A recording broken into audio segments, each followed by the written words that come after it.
ओम नमो भगवते वासुदेवाय। भगवान बृहस्पति देव की पूजा अर्चना के लिए बृहस्पतिवार को व्रत करके बृहस्पतिवार व्रत की कथा का श्रवण करना चाहिए। बृहस्पतिवार का व्रत करने और व्रत कथा सुनने से स्त्री पुरुषों की सभी मनोकामनाएं पूरी होती है। इस व्रत से धन संपत्ति की प्राप्ति होती है, निसंतानों को पुत्र प्राप्ति होती है, परिवार में सुख शांति बनी रहती है, सभी आनंद पूर्वक रहते हैं। बृहस्पतिवार को सूर्योदय से पहले उठकर स्नान आदि से निवृत्त होकर भगवान बृहस्पति देव का स्मरण करते हुए व्रत का आरंभ करना चाहिए। उपासक को घर के किसी कक्ष में छोटा अथवा बड़ा पूजा स्थल बनाकर उसमें भगवान बृहस्पति देव की प्रतिमा की स्थापना करनी चाहिए। घर के समीप किसी मंदिर में जाकर भी भगवान बृहस्पति देव की पूजा की जा सकती है।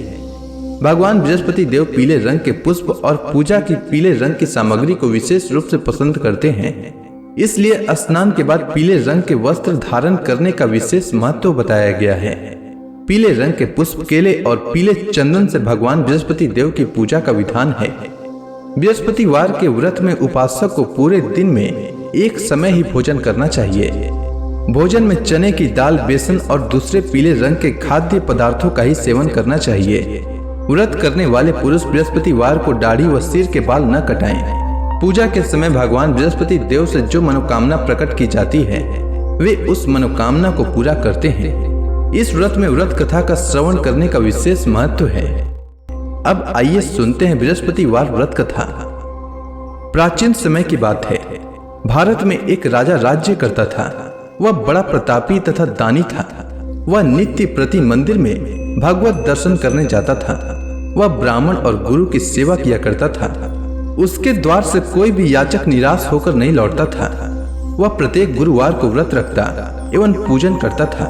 हर दिन गरीबों की सहायता करता था, परंतु यह सब बातें उसकी रानी को अच्छी नहीं लगती थी। वह न तो व्रत करती और न किसी को एक भी पैसा दान में देती थी। वह राजा से भी ऐसा करने को मना किया करती थी। एक समय की बात है, राजा शिकार खेलने वन को चले गए। घर पर रानी और दासी थी। उस समय गुरु बृहस्पति साधु का रूप धारण कर राजा के दरवाजे पर भिक्षा मांगने आए। साधु ने रानी से भिक्षा मांगी तो वह कहने लगी, हे साधु महाराज, मैं इस दान और पुण्य से तंग आ चुकी हूँ। इस कार्य के लिए तो मेरे पति देव ही बहुत हैं।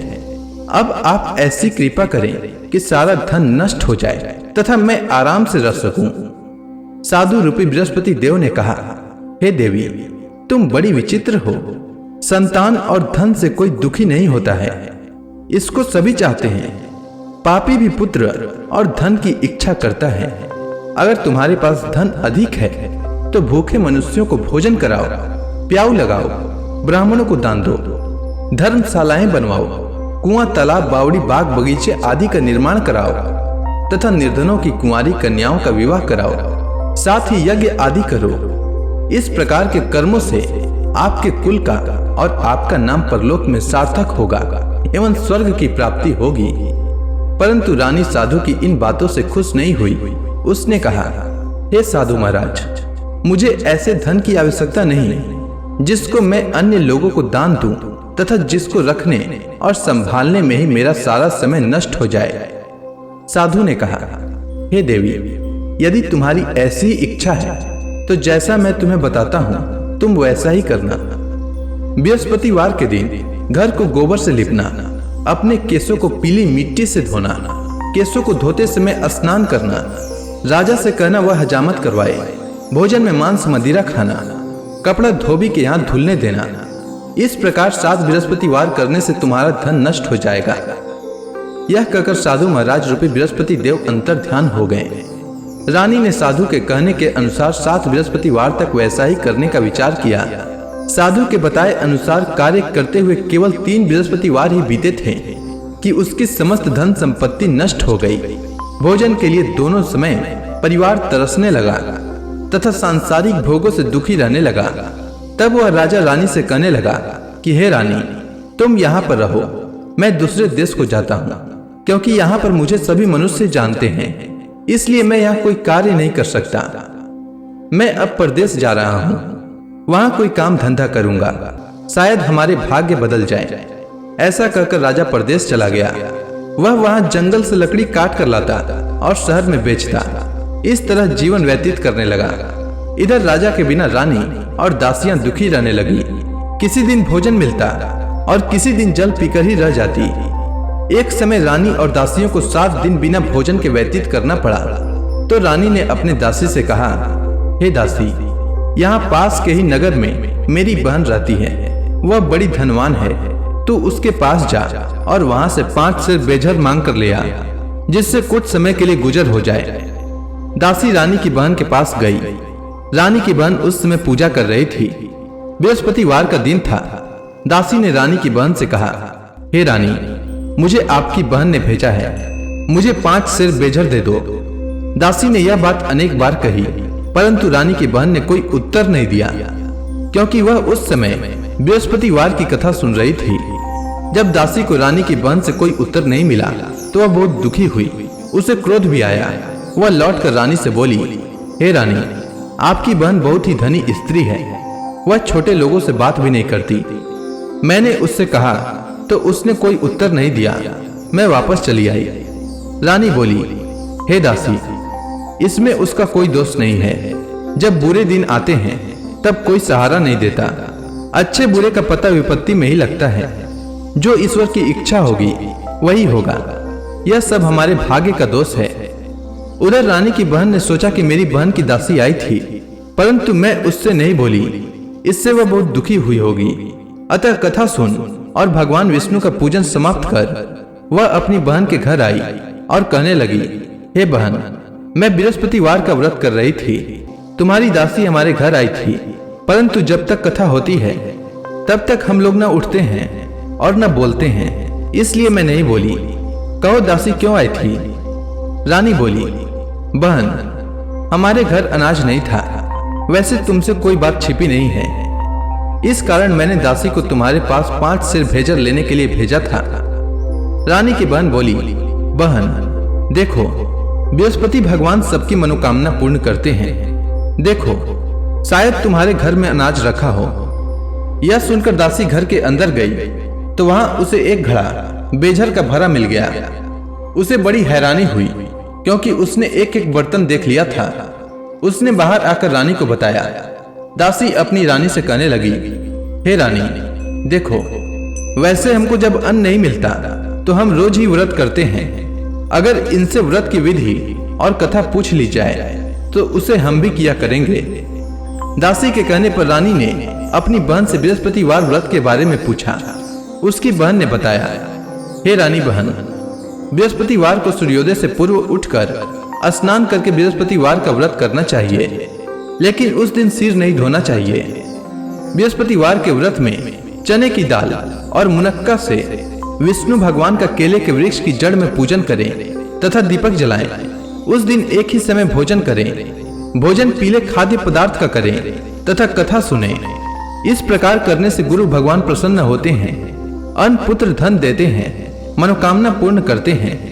व्रत और पूजन की विधि बताकर रानी की बहन अपने घर लौट गई। रानी और दासी दोनों ने निश्चय किया कि बृहस्पति देव भगवान का पूजन जरूर करेंगे। 7 दिन बाद जब बृहस्पतिवार आया तो उन्होंने व्रत रखा। घुड़साल में जाकर चना और गुड़ बीन लाई तथा उसी दाल से केले की जड़ तथा विष्णु भगवान का पूजन किया। अब भोजन पीला कहाँ से आए? दोनों बड़ी दुखी हुई, परंतु उन्होंने व्रत किया था, इस कारण बृहस्पति देव भगवान प्रसन्न थे।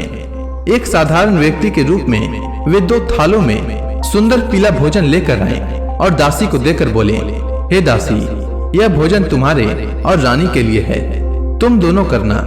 दासी भोजन पाकर बड़ी प्रसन्न हुई और रानी से बोली, रानी जी, भोजन कर लो।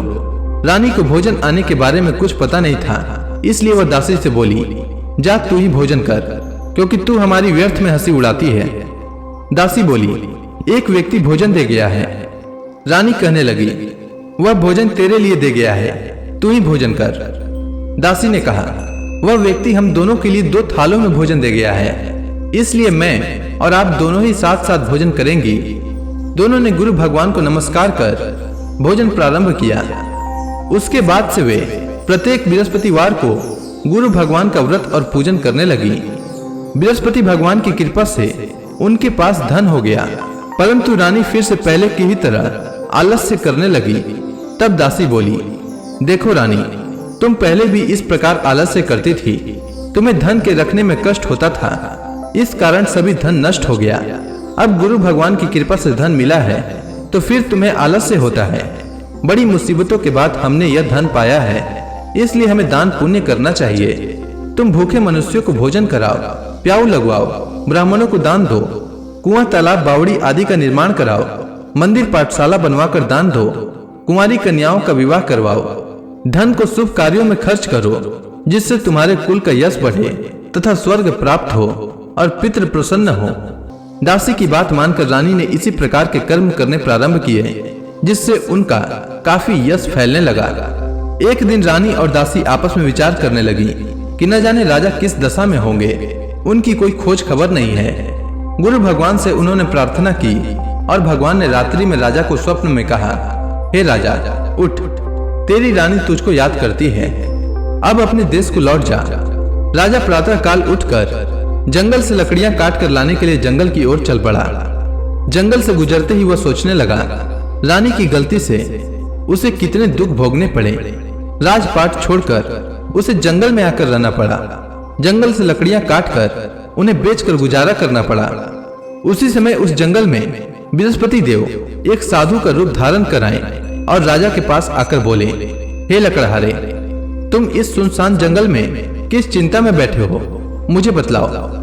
यह सुनकर राजा के नेत्रों में जल भर आया और साधु की वंदना कर बोले, हे प्रभु, आप सब कुछ जानने वाले हैं। इतना कहकर राजा ने साधु को अपनी संपूर्ण कहानी सुना दी। महात्मा दयालु होते हैं। वे राजा से बोले, हे राजा, तुम्हारी पत्नी ने बृहस्पति देव के प्रति अपराध किया था, जिसके कारण तुम्हारी यह दशा हुई है। अब तुम किसी प्रकार की चिंता मत करो, भगवान तुम्हें पहले से अधिक धन देंगे।